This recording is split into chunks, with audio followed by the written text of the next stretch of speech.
I tell you that every test of faith you encounter is not a punishment, not a sign of abandonment, but rather evidence of your imminent expansion into greater states of being.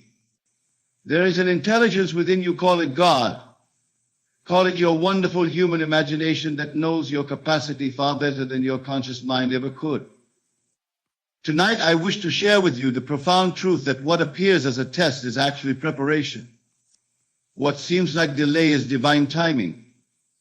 What feels like loss is merely the clearing away of what can no longer serve your expanded state of consciousness. The nature of tests. Let us begin by examining what we mean by a test of faith. Many of you have been taught to view these tests as God's way of determining if you are worthy. This is not so. God, being your own wonderful human imagination, already knows all that you are and all that you can be. The test is not for God's information, but for your transformation.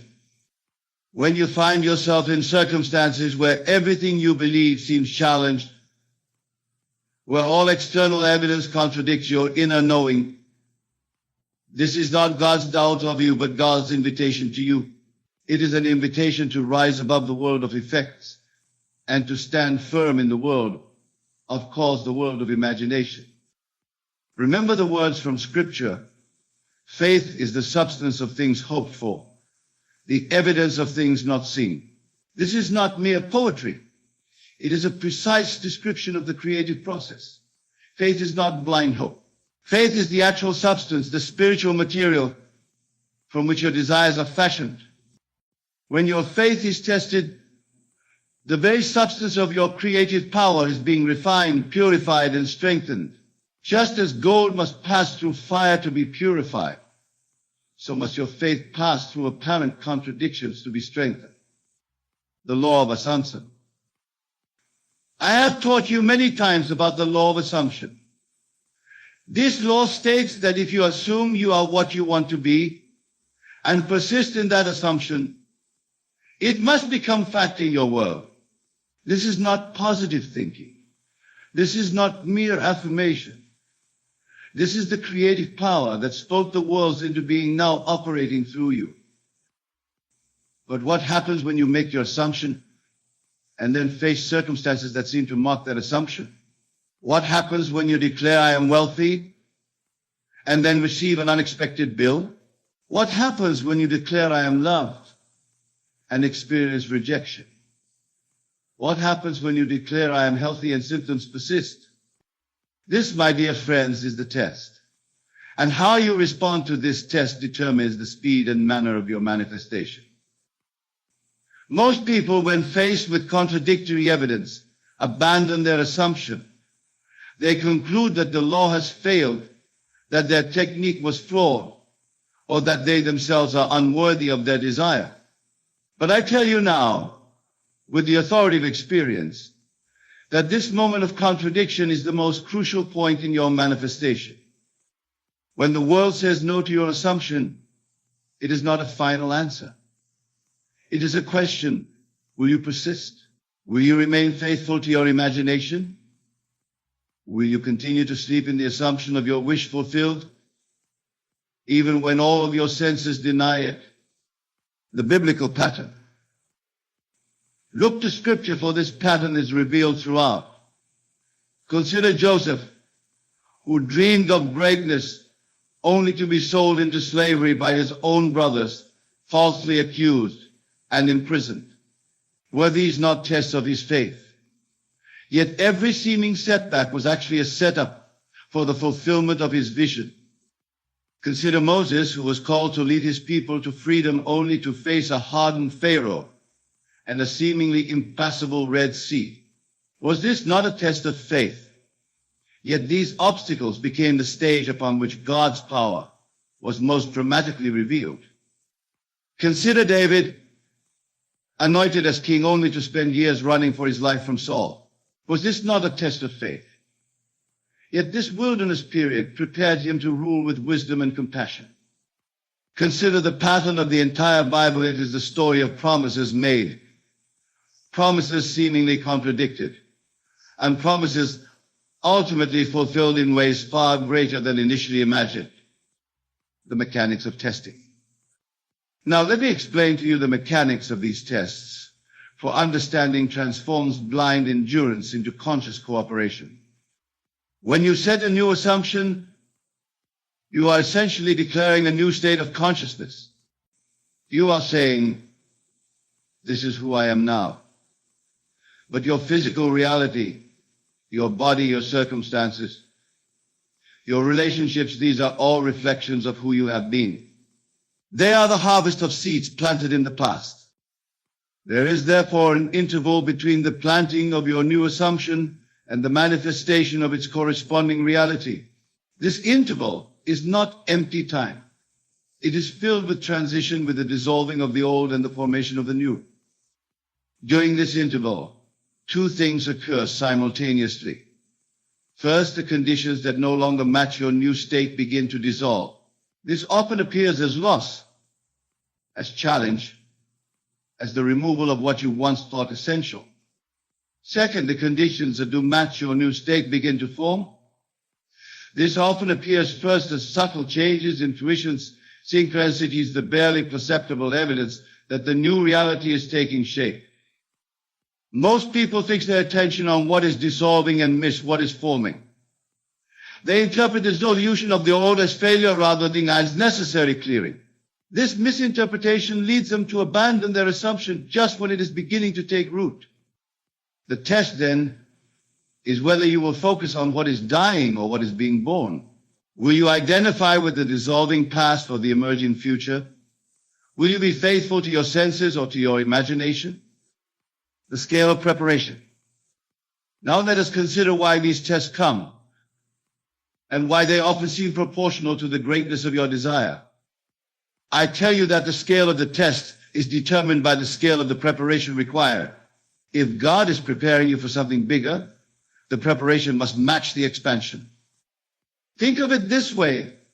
If you wish to move from a small apartment to a mansion, you would need to clear out possessions that wouldn't fit in your new home. You would need to adapt to new systems of maintenance.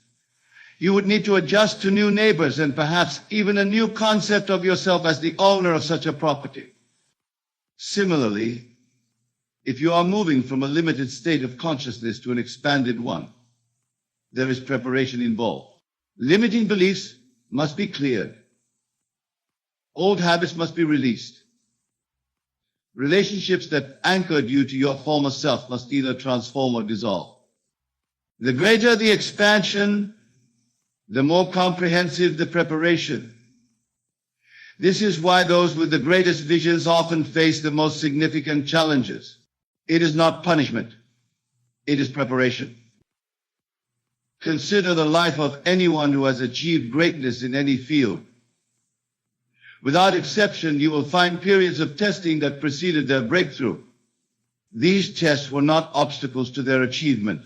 They were the very forge in which their achievement was fashioned. The rebirth process. What you are experiencing when your faith is tested is nothing less than a death and rebirth process. The limited self must die for the expanded self to be born. In John 12:24, Jesus expresses this principle beautifully.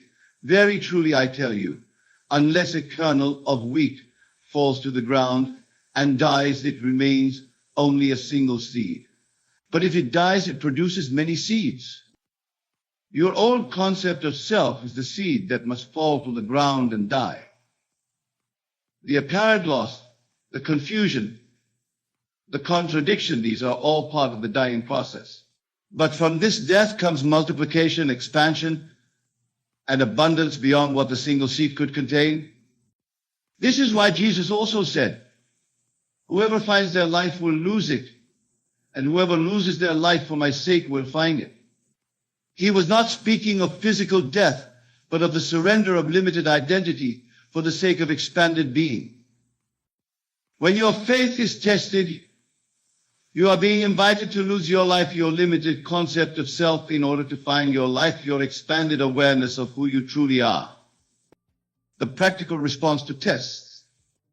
How then should you respond when your faith is tested? Let me give you practical guidance. First, recognize the test for what it is: not punishment, not failure, but preparation and opportunity. This recognition alone will transform your experience. Second, double down on your assumption. When external evidence contradicts your inner knowing, that is precisely the moment to intensify your assumption. Do not merely maintain it, strengthen it. As darkness increases, so should your inner light. Third, look for the evidence of your assumption's fulfillment, no matter how small. There is always evidence if you train your eyes to see it. A synchronicity, a small improvement, a monadia, a moment of unexpected peace. These are the early sprouting of your manifestation. Fourth, use your imagination more vividly and more frequently. If you have been imagining your desire once a day, begin to do it 3 times. If you have been seeing it vaguely, begin to add detail. Make the colors brighter, the sounds clearer, the feelings more intense. Fifth, detach from the how and the timeline. The test often comes in the form of manifestation unfolding in a way you did not expect or on a schedule you did not anticipate. Your job is not to dictate the path or the timing, but to maintain the end, the state of wish fulfilled.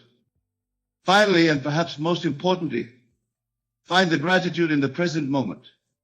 Thanksgiving is the highest form of faith. To give thanks before the manifestation is visible is to truly live from the end. It is the ultimate declaration that your assumption is more real to you than your current circumstances. The greater purpose being prepared. Now let us consider what it means that God is preparing you for something bigger. What is this something bigger that awaits beyond the test? I tell you that the something bigger is not merely an improved circumstance. It is not just more money, better health, or a loving relationship, though it may include all of these. The something bigger is an expanded state of consciousness.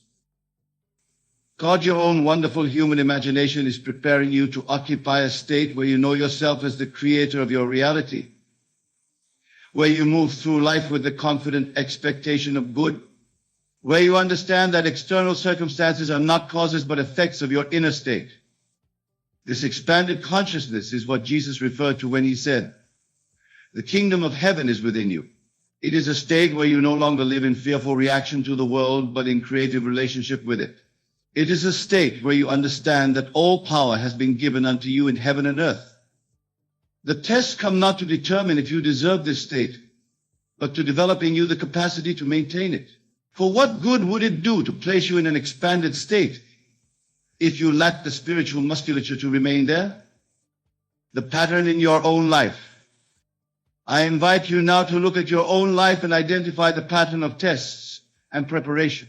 For this pattern has been unfolding since your birth, and once recognized, it becomes a source of tremendous confidence. Think of a significant manifestation in your life or relationship, a career achievement, a personal transformation. Now look back at the period preceding its appearance. Did you not experience tests of your faith? Did you not face circumstances that seemed to contradict your desire? Yet here you are, having moved through those tests into manifestation. The very fact that you have manifested anything at all is proof that you have already passed tests of faith. Now apply this understanding to your current tests. If you have manifested before, can you not manifest again? If you have moved through tests before, can you not move through them now? The God who tested and prepared you then is testing and preparing you now. And the something bigger that awaits you is as much greater than your current desire as your current reality is greater than what you once thought possible. The law of persistent assumption. I wish to share with you now what I call the law of persistent assumption, for it is the key to moving through tests of faith into manifestation. This law states any assumption persisted in, despite contradiction, must eventually harden into fact. Notice the crucial phrase, despite contradiction. This is where most fail. They make an assumption but abandon it at the first sign of contradiction.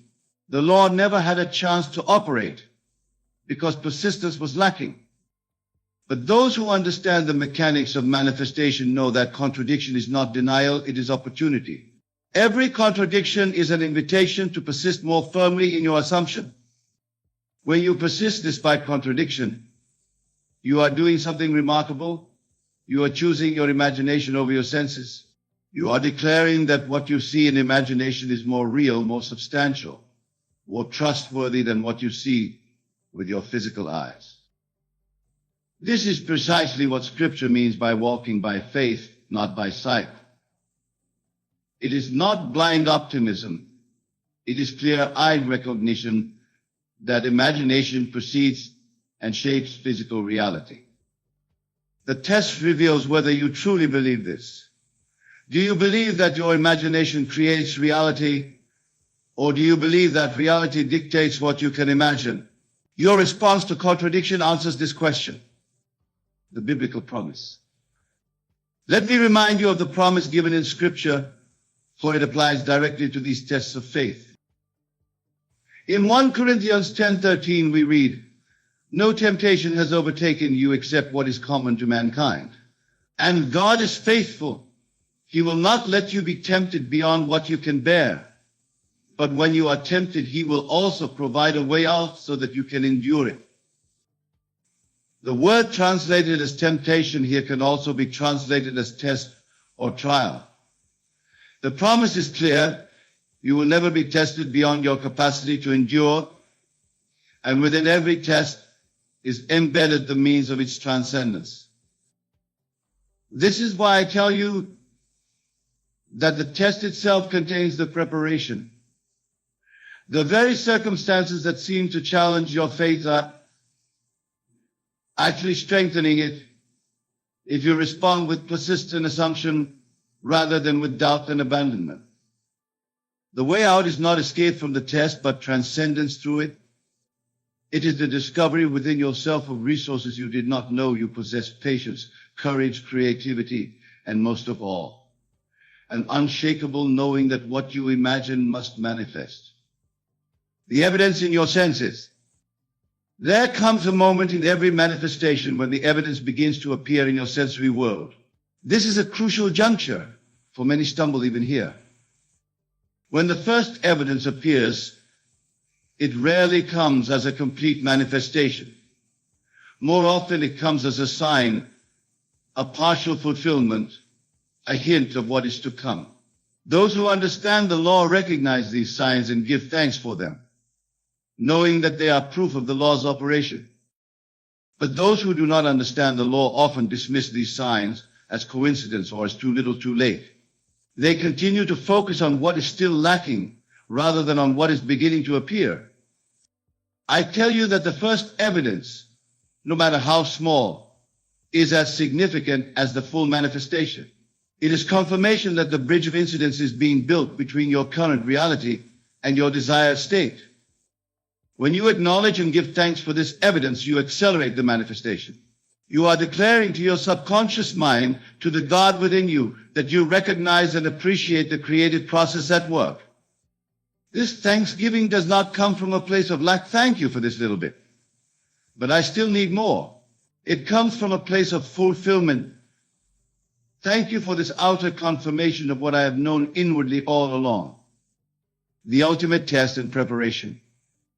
Now I wish to share with you what I consider the ultimate test and preparation, the one that underlies all others. The ultimate test is this: can you see God in all things? Can you recognize that every circumstance, every person, every apparent obstacle is God in disguise, molding you, shaping you, preparing you? This is not abstract theology. This is practical spirituality. For when you truly see God in all things, you cease to fight against circumstances and begin to work with them. You cease to resist what is and begin to discover the gift within it. This does not mean passive acceptance of conditions you do not desire. It means active engagement with the divine purpose within those conditions. It means asking not, why is this happening to me? But what is this preparing me for? When you ask this better question, answers begin to appear. You discover that the difficult colleague is teaching you patience, that the financial constraint is teaching you creativity, that the health challenge is teaching you to value each day. These lessons are not incidental to your manifestation. They are integral to it. For the something bigger that God is preparing you for is not just a better circumstance, but a better you, more aware, more grateful, more aligned with your true nature as a created being. The role of surrender.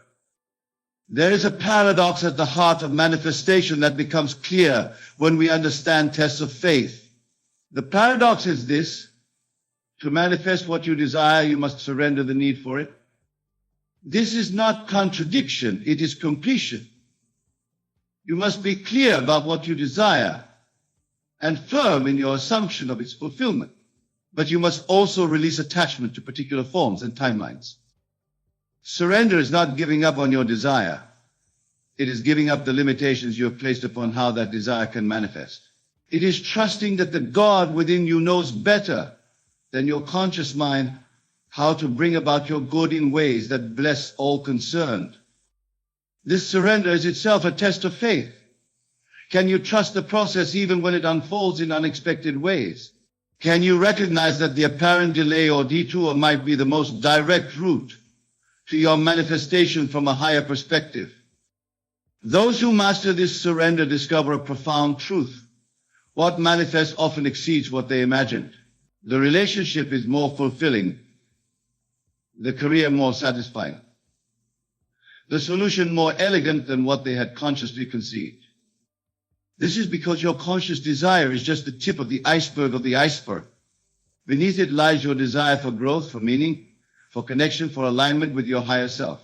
When you surrender, you allow the fulfillment of these deeper desires alongside your conscious ones. The community of faith. I wish to touch now on the importance of community during tests of faith, for we are not meant to walk this path alone.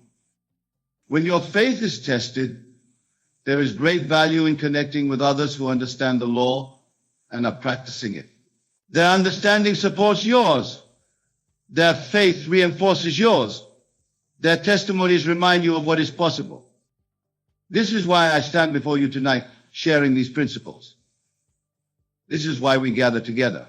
We are creating a community of faith, a collective field of consciousness that makes it easier for each of us to maintain our individual assumptions. In the presence of doubt, doubt flourishes. In the presence of faith, faith flourishes. Choose carefully, therefore, the company you keep during times of testing. Seek out those who will support your assumption, who will remind you of your plan till you momentarily forget it. And when you are strong, be that support for others. Share your testimonies, not to boast, but to bolster faith. Not to set yourself above, but to demonstrate what is possible for all. The eternal nature of the process. As we near the conclusion of our time together, I wish to share one more truth about tests of faith and preparation. It is this process never ends. It is not a one-time event, but an eternal unfolding. You will never reach a point where tests cease, where faith is no longer required, where preparation is complete. This is not because you are lacking or because the law is flawed. It is because expansion is the nature of life itself. As you successfully move through one test, you will set intentions for greater manifestations, which will require greater preparation, which will involve new tests. This is not a burden, it is a blessing. It is the mechanism through which infinite being experiences itself in ever-expanding ways through you. Those who resent this process remain stuck in cycles of frustration. Those who embrace it discover joy in the journey itself, not just in the destinations reached along the way. The invitation before you. And so, my dear friends, I leave you with this invitation. See the tests of faith in your life right now as evidence not of failure, but of imminent expansion. Recognize that these very circumstances that seem to challenge your faith are actually building your capacity for greater manifestation. Do not ask for easier tests, ask for stronger faith. Do not seek to avoid preparation, seek to embrace it fully, knowing that it precedes manifestation as surely as spring precedes summer. When doubt arises, and it will remind yourself that doubt too is part of the process. It is the final resistance of the old self before surrendering to the new. Welcome it, acknowledge it, and then gently return to your assumption. Remember that you are not alone in this process. The same God that tests your faith provides the strength to endure it. The same imagination that conceived your desire contains the power to manifest it. Above all, know that what awaits you on the other side of these tests is not merely the fulfillment of a particular desire, but an expanded awareness of who you truly are, a created being made in the image of God, with all power in heaven and earth given unto you. This is the something bigger for which you are being prepared.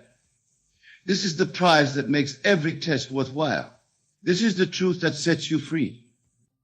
And now, in the silence of your own being, I invite you to feel the reality of your desire as already fulfilled.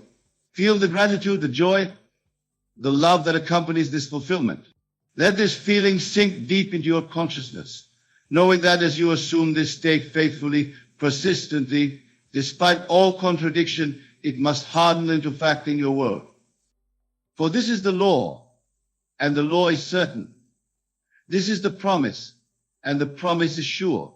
This is the truth, and the truth has set you free. Thank you, and God bless you all.